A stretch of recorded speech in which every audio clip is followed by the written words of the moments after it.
ละวิ่งจูจดពេលខ្លាំងហត់ពេលខ្លាំងក៏សប្បាយចង់ជោគជ័យយើងត្រូវ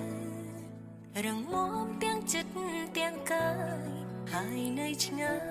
យពីមនុស្សអង្វិជ្ជមាន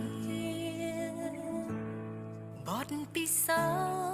ធន៍ឆ្លងកាត់នូវរឿងរ៉ាវជាច្រើននាំឲ្យយើងក្លាយជាមនុស្សម្នាក់រឹងមាំមានកុសលអង្គុសល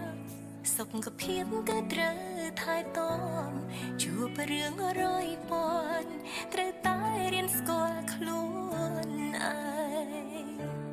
ទូអ្នកមានឬក្រទូអ្នកសឬខ្មៅតស៊ូទៅថ្ងៃមួយអ្នកនឹងធ្វើបានខ្ញុំជានារី